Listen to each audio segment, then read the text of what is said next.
This is the Cool Photo Tools Podcast, episode number 89. Can we do outtakes? All right, I'll be good. This is the Cool Photo Tools Podcast, episode number 89, October 17th, 2016.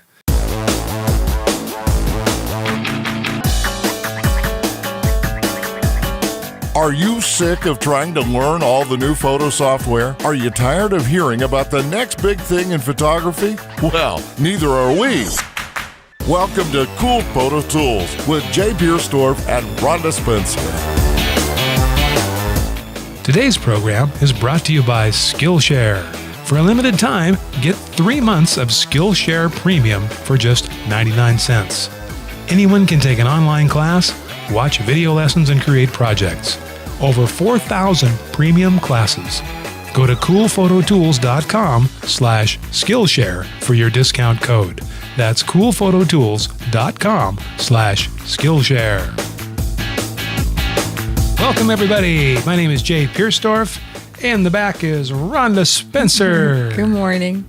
Can I tell them what I'm laughing about? No. Okay. No, go ahead. Rhonda has an uncanny habit that she's always smacking the mic, doing this while Jay's talking. So Jay went to do the promo, and what did I do right in the middle? I smack the mic. I might just leave it in so they can hear it. He gives me this look like, it's like, sorry. Yep, I did it again. Smack the mic. It's okay. You need to get me like one of those little clip-on things. Yeah, they're not as good though because they let too much other room noise and stuff in. So okay, that's why radio announcers use the big microphones that are in your face. All right, so you just have to live with me smacking the mic now and then. Yeah, pretty much. Okay, pretty much. So another exciting episode of Cool Photo Tools. So we're still kind of clearing some of this stuff out from Photokina's.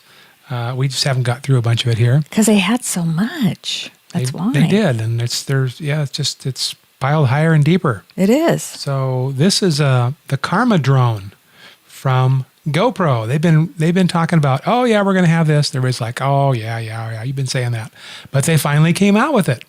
And so this is for you. Fly a drone, Rhonda? No. Yeah, me neither. I'm always afraid it's going to fly off and I'll have to chase it through cactus. In Arizona, that could be a substantial to retrieve your drone could be a big problem if it didn't come back. That could really do it. Yeah. Isn't that a song? My drone won't come back? I don't think so. No, probably not. I'm thinking of something else. So anyway, this one's going to be $800 and it's designed with folding armature on it so it fits easily into a case. And that you can pack it around. It's going to be light enough, that you can just take it with you if you need to.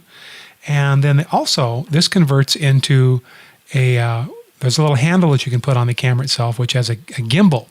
It uses the gimbal that the drone would use. So if you don't want to fly it, you can put it on like a flashlight handle and walk it around that way, stabilized, kind of like the DJI Osmo, right? So you've got these kind of two things together.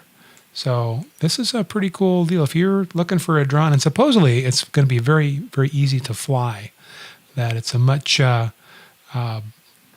more cleverly designed, so you don't have to, because some of those were pretty daunting to keep them in the air and not on the ground. And this has got a new pilot type of design that supposedly is all that. Of course, we haven't seen these in the field yet, but it looks like this could be a real winner for them. Okay, so this is the Sony A99 alpha camera. This has been going around this is the A-mount Sony cameras that came out before their E-mount cameras. And there's a lot of people who are like, you know what? I think Sony's going to drop the A-mount because they have full frame E-mounts. So all these people that invested in the A-mount lenses, it's going to be too bad. They're just going to fall by the wayside. But no, at Photokina, Sony has released their flagship alpha camera. It's a 42.4 megapixel with the 5-way image stabilization, a whole bunch of autofocus points, it's been reported to be one of the nicest cameras that Sony's ever made. A lot of enthusiasm for this camera, and it's A mount. So A mount is clearly not dead. This comes to us from Popular Photography at popphoto.com. Are you awake back there yet, Rhonda? I am awake. I am. So, did you see that X-Rite has a new color checker for video? I mean, we're all used to having them do it for regular imagery, but now they're doing it for video. Oh, well, how does that work? I'm not sure, but they've got it out. It's a Color Monkey photo and 1-point photo 2, which is supposed to be... I suppose it's the same monitor you edit on a computer monitor, so right. It probably works somewhat the same. I'm not sure. Yeah. But that's what their newest thing that they're talking about that they're doing, management for color control and for videos. Well, it had to happen. Yeah, it did. Especially with some of the new cameras with the lookup table shooting, where you can actually manage the color once you got it into the editor. You've got a lot of control over color. It's not quite raw, but it's kind of on. And some of the expensive cameras actually do shoot raw, but it's kind of the same idea that you can manipulate once you've already shot the image. You can manipulate contrast and color. Okay, and that's from our friends at xrite.com, X-R-I-T-E photo.com. Yep. And we'll put links to all this in the show notes. So if we talk about something and you're like, well, what was that thing that they were saying? You just go to coolphototools.com and click on the podcast that you're listening to, and it'll take you to the show notes page, and you can go right down there and take a look. And so what we were talking about. All right, Rhonda, something else on your list there? Yeah. We were talking about Affinity last week. That it's only available for Mac. This is the Serif.com company. I thought we were talking about Mac Fun. Oh, we were talking about Mac Fun, weren't we? That's another one that's only available. But this one also is only available for the Macs. We actually had this on the podcast a couple of last month. The thing that's different on this is now if you sign up for their beta version, Rhonda's almost talking, that they will now put you on to where you'll be able to be one of the beta subscribers when they go to their photo edition. So this is the one that does like the Adobe Illustrator type stuff where you have you've got vector type graphics. Right. And it's called Affinity Designer. Right. And then it's their Windows version is in beta right now, so you can download and try it. So you can download and try it. And what are they coming out with for Windows? With their Affinity Photo. Oh, so it's going to be kind of a Photoshop type of thing, which is available for Mac right now. It is available for Macs right now. But they are going to make it for Windows coming out. And that's why I said, and if you have signed up for the other, they will automatically switch you over so that you can go into the Affinity Photo. See, show over here. Da-da-da-da. Okay. So, for us people who like to play with new software, that's what I do. Well, then you'll probably like this next thing I'm going to tell you about. Okay. And this comes to us from petapixel.com, and this is an article that is 104 photo editing tools you should know about. And this I'll link to this in the show notes here. And they list all these different kinds of photo editors and what they cost and what they can do. And it's a very comprehensive list, so you might be able to find something in here. They even have a section on free desktop editors. So if you don't want to pay, or you left home without Photoshop on your laptop, you could still get some of this stuff done. Okay, how about this one? Okay. This comes to us from Format.com, Format Magazine. And this is an article by Benjamin Kanarek. Forgive me if I didn't pronounce that right, Benjamin. But his article is basically why I think film photography is horrible. Well, that's a switch, isn't it? Because most of the time everybody's going, why digital photography is horrible. No. This is film photography is horrible. I know, that's what I said. Isn't it a switch, though? Because most of the time everybody's saying how digital photography is horrible and film is great. And why do they say that? I don't because know. If you read Benjamin's article, and I agree with him on this, I think that, that's misguided. It's just, And this happens with everything. Some people think, you'll go back and they go, oh, CDs are awful. The vinyl records sound so much better with that diamond needle dragging through a vinyl plastic stylus, picking up all the little pieces Scratches. of dirt and grit in there. I like to hear that hissing and clicking sounds. That's really makes me think I'm listening to something good. No. Yeah, back when Fender guitars, before they sold to CBS, that's when they were making really good guitars. After they sold to CBS, they just made crap. No. I know. So this stuff keeps coming up. And so this is the same thing. It's like, yeah, this digital stuff, it's awful. Man, back when there was film, we used to really take some good pictures. No. Yeah, but you have a lot of people that really feel like that's how it is. Well, you can feel like that way, but I may disagree, and I'm always right. So there you go. Oh, there you go. And Benjamin agrees with me here on this. So what does article, he say? Well, I can find it here. Okay. He pretty much goes through it, and you can read this. I'll link to this, and you can go right through there. But basically, he just picks apart the argument, blow by blow. It's complete crap. Digital is awesome. Film, was what it was because we didn't have anything better. We didn't have computer memory was hideously expensive, even if computers even barely existed. That's true. For a while there. We just, we did everything we could do to control contrast and color was really voodoo for most people. Could not even do that at home in their own lab. It's just the temperature controls were too extreme. So anyway, he just goes on to say here that that remember that's garbage. Go develop some film if you want. It's an interesting process. It's historically, very refreshing to see how it all happened. But at the end of the day, digital kills it. Yeah. Digital is awesome. When you compare it with Photoshop or imaging editing, we can do so much more than we could ever even attempt. As somebody that lived through it, let me tell you, man, don't give up the digital and don't buy into that crap. You want to try film? Great. Give it a try. It's interesting. You can see how we suffered back in the day. Yeah. You can see what we went through to make some lousy pictures. And then you can bring it back into Photoshop now and correct your film processing. You could try, but even the best scans from film don't hold a candle to what digital cameras can produce. Okay, I'm off my soapbox on that. Okay, good. All right, good. Go ahead, Rhonda. I thought this was a very cool looking tripod. You know me and tripods. You can never have too many tripods. Never can. This is Mi Photo Air. So look at this. This is like a very cool little tripod. I think I have one of these. Do you have one of these? Yeah, I've got the carbon fiber model. So these are cool. I liked how the legs come out. And this is from mefoto.com, mefoto.com. Okay, let's get down to show how these legs come out. Not that you can just get low. This is an orange. It is. An orange one we're looking at. It's a very brightly colored. In fact, all of their tripods are very brightly colored. But this is a black one. This is what I liked. A twist and the leg extension and lock.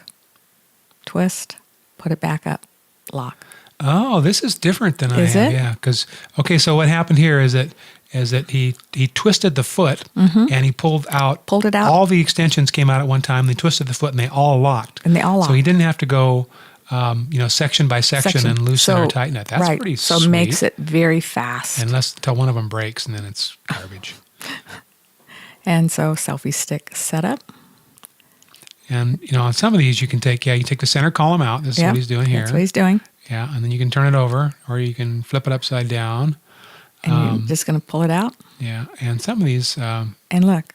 Oh, hey. Is that not cool? Now there's got like an extension leg in the center column. So he took that out and he's making it into a selfie stick. And sticking a Bluetooth device on it. So that you can fire your selfie stick from 3 exactly. feet away. So you don't have to have really long arms, because that's, I do. And check but they're not this that long. out. That's pretty sweet. Which model is this one? This is, what does it say? The Mi Photo Air. The Mi Photo Air. Uh-huh. Ooh, that's pretty cool. Why don't you get us a price on that? Okay. We'll order a couple in. Is that not cool? That's what I said. And it comes in all sorts of colors. I thought it was that's something really neat. Well, the one that I have, and I can't tell you off the top of my head what model it is, one of the legs unscrews and you can make it into a monopod. So never done that, but you could do it. I mean, but they're they fold up in a unique fashion so that They're these small. Me Photo tripods, they really fold up in a very convenient, compact way. All right then. Okay. Oh, I do have the prices on them, and they have several different ones. Give me an about. The Walkabout is $65. If you go up to the highest end, which is called the Globetrotter, it's $225. No, that's not bad. And they have different sizes, different weights. So We'll put a link to this in the show And notes. so, like the Globetrotter Air, maximum payload is 17 pounds. So 17. So do you have a lightning trigger? Yeah, I actually do. Does it work? Like when you push a button, lightning fires somewhere in the Yeah, town? I had to quit using it because I hit too many people with lightning. Yeah, I was going to say, lightning can kill you, so Yeah, I can. be careful. That's why Jay doesn't shoot lightning. He's No, always said, doesn't shoot lightning Yep, because it could kill you. that's right. I don't put myself in harm's way. Yeah. I don't have to. All right, So- well, what I was going to tell you about here Okay, was switch over. Let's look at it. No, I just want to tell you about it first. All right. Because the people that are listening to us on the audio only version, they can't see it anyway. Okay, All right, so I have to be very descriptive in my here he goes. oration. That's a big word. Oration. Okay, so this is the Pluto Trigger. I'll put it on the screen here now. Okay, so this is a picture. So just a little black plastic box with a couple of little things on the top of it. Not very big. In fact, it fits in the hot shoe holder of your camera. And this is a high-speed smart camera remote. And so what this crazy thing does here, what doesn't it do? I mean, it does all kinds of stuff. You can use it for a lightning trigger. You can use it for a HDR timer, stills, time lapse. You can detect smiles and trigger that. Really? It's just it's a one size does everything. This is an amazing little device, and it's really small. And I think you got to go to the website and take a look at these. These are pretty cool. There's sound trigger. You know, if you want to, so it fires when they make a sound. You know, like when you hit a glass with a hammer. Or something like that. This just triggers everything, and it connects to.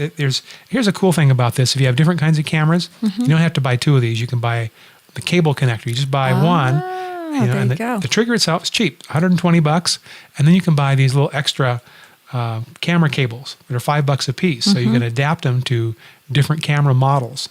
You know, like I've got Canons and I've got Sonys, so I could just buy one of these. So this is a very nice little device here. So Wow. yep, I wonder how good it is. it's got good reviews. I think Does it? I think it's very good. So yeah, this is at plutotrigger.com. plutotrigger.com, or it could be plutotrigger.com. I think I like the other one better. Okay. Have we talked about this Olympus? No, I No. don't think we have. By This golly. is the Olympus EPL8, the most stylish pin-like camera ever. Yeah, Olympus is on my list for making too long a model names. I know. It's like, what? Well, at least on the front it just says Olympus pen. Yeah, but see, that's not very, because there's been a lot of different models of That's Olympus true. pens.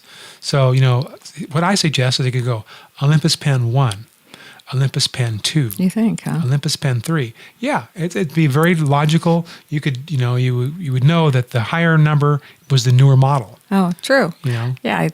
Well, Instead, they didn't do that, did they? they didn't. No. It's the EPE-PL8. So it's a cool looking like retro camera to me.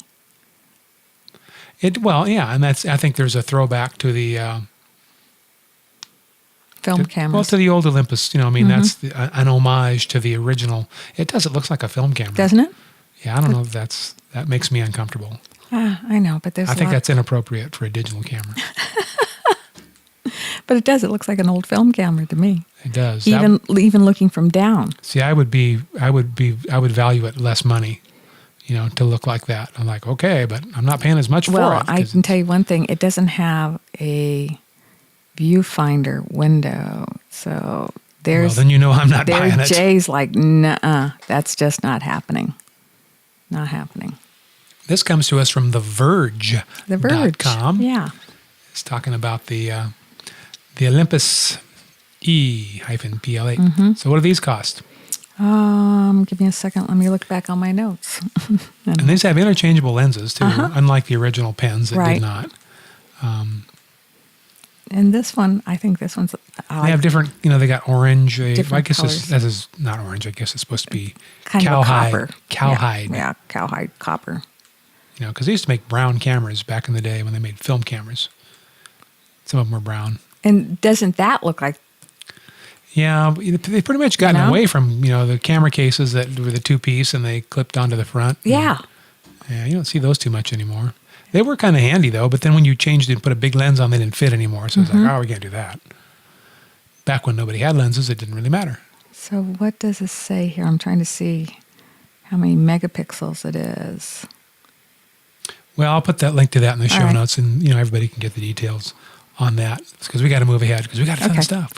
We got a bunch of stuff. We can't stop. Okay. We can't stop and worry about the fact that Olympus has too many letters and numbers in their camera names. And here's the price on it is $649. Now, see, I knew if I stalled long enough, you'd find it. I told you I would. Okay. $649.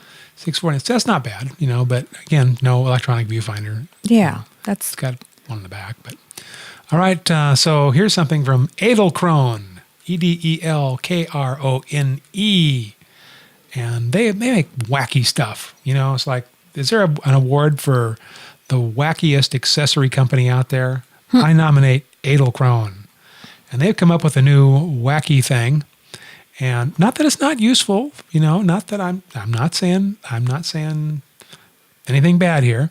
So this is the Pocket Rig, so that you can carry less and shoot more. It's the world's lightest, most portable DSLR rig that addresses all the needs of a professional videographer. Okay. I'm trying to see, what is it? That's right. That's why I'm going to run the video for you. Okay. And then I'll try to describe this to our audio-only followers. Okay, this is a thing that goes on the bottom of your DSLR. Oh, wow. And it looks like a motor drive, but then it comes apart like a transformer. So you've got a shoulder, like a rifle mount grip that comes off and it fits against your shoulder. And there's two little things that flip out to the front that you It can looks like a transformer. You can put a focus rail you can attach Wow. to the front there. So you can, with a big knob, you can twist the focus of your DSLR. As you see, this is a video tool. It wouldn't make any sense if you were doing stills. No. Okay, this is a video tool. So in a very compact thing that's about the size of a motor drive for your DSLR, you've got this really nice bracket that you can use and follow focus device on there as well. And I'll link to this in the show notes so you can take a look at this. It's pretty interesting looking. Isn't that? It is. Yeah, they have cool stuff. I mean, can you imagine when you whip that out, somebody be going like, what? I'll take two. Like, what is that? Definitely you'd get people's, looking going, huh? It is, and they don't give these away, but it's $289. Okay, so that's not terrible considering what it is. No. Because a lot of those, if you look at the cages that are built for DSLRs, that try to help you hang on to them and whatnot, or if you look at a follow focus device on there, so you're up in there in that price range. So I think it's fairly priced for what it is. All right, Rhonda. Okay, I'm looking at Sigma has a new converter for their cameras that allows you to stick your other lenses on it and still keep autofocus, which is... What? Yeah, okay. What? So, like if you have your Canon lens and you want to stick it on... No. Yes, that is Sigma Sony capabilities. This is... Now, before you misspeak on All this, this is not what you said. It lets you mount your Canon or your Sigma lenses to a Sony FE mount camera and retain your autofocus. Oh, well, Let's start over. Okay. What do you got for us, Rhonda? All right, I'm going to say it again. This is the MC11. It lets you mount Canon or Sigma lenses to Sony FE mount camera bodies and still retain autofocus. And it's $249. So if you have a Canon lens that you want to put and still have autofocus, it's made by Sigma, but it's for the Sonys. Wow. Sony F mounts. Yes, Sony E mount. Or E mount, yeah. Yeah, the FE. Yeah, So the that'd be FE. that's what they call the E mount. So did I stump you on that one? Yeah, because this was only made by like some Chinese companies and another company called Metabones that made these adapters. But this Sigma is making this one. Yes. And that's a fairly reasonable price. $249, so that Yeah. you're able to actually carry over those Canon lenses. Okay, but now there are some Chinese ones of these that are already exist. Comlight and some others. The Metabones, I think, is really kind of pricey for what those are, but this seems pretty more in line. Well, and some of the Chinese ones are $150 or less, $120. So this is still twice that, but I wonder if they have, typically when you adapt a Canon lens to a Sony E-mount body with one of these converters, it does couple it allows you to select apertures. It gets that figured out. And it also allows you to work with autofocus on the camera, but at a much reduced speed compared to the equivalent Sony lens on that camera. So it may not be fast enough to function based on what you're trying to do. I mean, yeah, I can do it, but You may have to take a little bit more time it's at it. limping along, like, I don't really know what's happening here. So this will be interesting to see. We'll have to keep an eye on that. Yeah, I didn't know Sigma made one. Very interesting. Thank you. Good find, Rhonda. After he went, what? No, I edited that part out. Oh, That's why I said we'll start again. okay. All right, so here's one from petapixel.com. And Fujifilm unveils their black and white Instax mini monochrome film. So if you like taking instant pictures with the Fuji Instax cameras, then you might like their new film where they've left all the color stuff out and just left the black and white stuff behind. Oh, interesting. Yeah, because this is kind of that old Polaroid 600 technology where you have the SX70 film that has the contained chemical pod, and it's dry to the touch immediately, but takes a couple minutes to develop. And this one they've formulated it so that it only produces a black and white image instead of a color image. I don't know about you, but this is just a novelty. It is. Yeah, it's like going back to old times. Yeah, for people that didn't live it, if you didn't go through it the first time when you took black and white pictures because color was not invented yet or too expensive. Remember the old Polaroids that used to just shoot out, and all they did was shoot out a little small black and white image? Well, the Instamatics. They didn't shoot. You had to drag them out, kicking and Pull it. screaming. That's right. And Pulled then it after out. a minute, you peeled them apart. And then there was a foul-smelling liquid that you had to spread on them to keep them from fading away.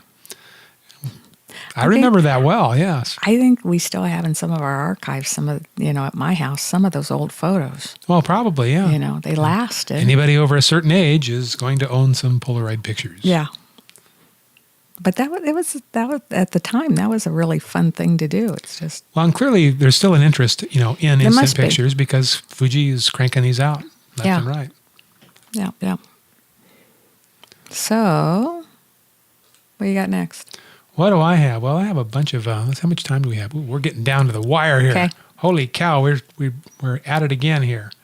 Let's see. Let me pick out something that is interesting. Okay. Well, while you're doing that, flip that over, and I'll talk about. I was surprised. You can get Corel's Paint Shop Pro X, the new Ultimate Edition, for $99. So for you people who don't want to do Photoshop. And this is the one that used to be that they bought. It was something else. I can't recall what it was, but it was another name. So, but they've been developing it and evolving it. Yeah, yeah. So that's a pretty good thing. I've used Corel products for years, so I think that's that's a good choice. That is. And, a good price. All right. All right. This is going to be the last thing of the day because you know what time it is. Oh, God. We talk too fast or too much or something. Too much. Yeah. And this comes to us from our friends at popphoto.com, Popular Photography. And they are showing off right here on my very webpage. This is Samyang's newest lenses.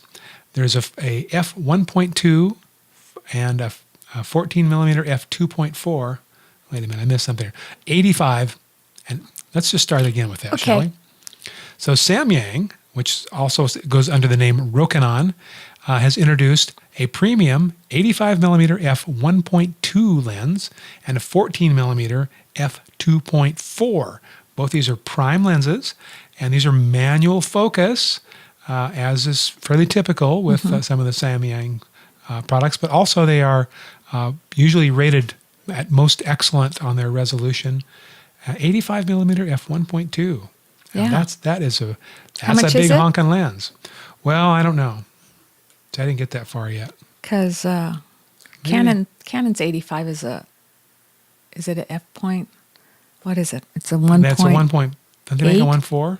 No, well, they make a 1.4. 1.8 and they also make a 1.4. Yeah. But I don't think they make a 1.2 in 85. And this, as far as I know here, the prices have not been announced yet on these. They're not showing anything here, so we'll have to see on that when it comes out. We check this out a little bit further, and we will put this in the show notes at coolphototools.com. All right, everybody. Yep. What are you doing, Jake? I was just going to see if there's a price on this thing. Didn't find a price. They're not showing us prices yet on this stuff. How can they entice us if they don't give us prices? Well, they can show us some pretty pictures here because an f1.2 aperture on this lens has a very, very shallow depth of field. Here you can see there's a photo of a person holding a flower, and the depth of field is so shallow that the tips of their fingers are out of focus. Yeah, it is. And the flower is sharp. They typically make good stuff, so I'm thinking this will, if you're looking for an f1.2 manual focus lens, hold out a little bit more, and Samyang's Rokinon will be to your rescue very shortly. All right. It's time to go. We got to go. We're overtime here. Keep talking, and people are like, really, I've got to get out of the car. I have to go to work. I can't sit here and listen to the podcast all day. Well, thank you for listening to our podcasts. We always appreciate it very much that you spend some of your valuable time with us here at Cool Photo Tools. And we also appreciate it so much when you go to our website and click on some of our affiliate links. It helps us pay the bills and keep the lights on here in Arizona. Yeah. Otherwise, we have to sit out in the hot sun, and it's just miserable. Actually, it's not bad. We've now gotten rid of the hot. Yeah, October, it's down to bone-chilling weather here for us locals, down into the 60s. All right, everybody, have a great week, and we'll talk to you next week. See you later. Bye-bye. Bye-bye. You've been listening to the Cool Photo Tools podcast. Sign up for our mailing list at coolphototools.com. Got a question? Send an email or MP3 audio file to info@coolphototools.com. Thanks for listening.